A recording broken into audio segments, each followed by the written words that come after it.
Hello guys, welcome to my channel. So ఇవాళ video వచ్చేసి ఇంట్లోనే సింపుల్గా పానీపూరి ఎలా చేసుకోవాలో చూసేద్దాం. సో ముందుగానే కుక్కర్ తీసుకొని దాంట్లో బఠానీ ఇంకా ఆలుగడ్డ నానబెట్టేసి 5 విజిల్స్ వచ్చే వరకు ఉడికించుకోవాలి. నెక్స్ట్ మనం ఇక్కడ పానీ రెడీ చేసుకుంటున్నాం. సో అందులోకి పచ్చిమిర్చి ఇంకా కొత్తిమీర ఇంకా పుదీనా వేసుకోవాలి.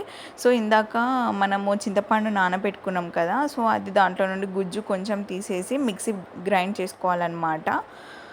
సో నేను చూపించే విధంగా గుజ్జుని తీసేసుకొని మిక్సీ గ్రైండ్ చేసుకొని ఒక గిన్నెలో వేసుకోవాలి. సో అదే గిన్నెలో ఇప్పుడు చింతపండు నానబెట్టింది ఇంకా మరి కొంచెం గుజ్జు తీసుకొని ఇలా పానీలాగా రెడీ చేసుకోవాలి. సో రెడీ చేసుకున్న మిశ్రమంలో మనం ఇప్పుడు జీలకర్ర మెంతుల పొడి, ధనియాల పొడి ఇంకా సాల్ట్ వేసి మిక్స్ చేసుకొని పక్కన పెట్టుకోవాలి.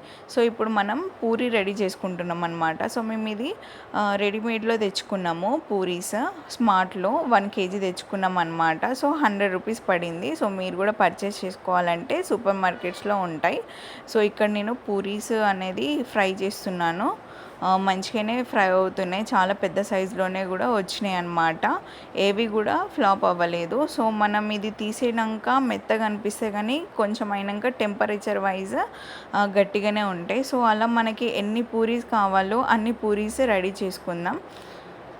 రెడీ చేసుకొని ఒక బౌల్లో పెట్టేసుకోవడమే. సో ఇవి మనం వేయించేటప్పుడు ఏంటంటే అంటే చాలా స్లో ఫ్లేమ్లో మనం ఫ్రై చేసుకోవాలి, లేకపోతే మాడిపోయి రౌండ్గా ఇంకా పెద్దగా అవ్వవన్నమాట. సో అన్నీ కూడా ఇలా ఫ్రై చేసుకొని పెట్టుకోవాలి, మనకి ఎన్ని కావలిస్తే అన్నీ.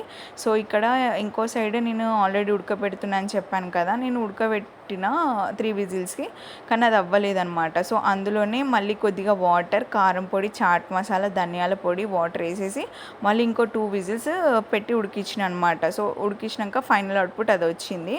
సో ఇక్కడ నేను అన్నీ రెడీ చేసుకున్న ప్లేట్లోకి పానీ ఇంకా చాట్ ఇంకా పూరీస్ అవన్నీ పెట్టుకొని ట్రై చేస్తున్నా. చాలా ఎమ్మీగా వచ్చింది, సేమ్ బయట మనకి ఎట్లా దొరుకుతుందో అలానే. సో బయట అంత హెల్దీ కాదు కాబట్టి మన ఇంట్లోనే సింపుల్గా చేసుకోవచ్చు. సో ఇక్కడ మా వాళ్ళు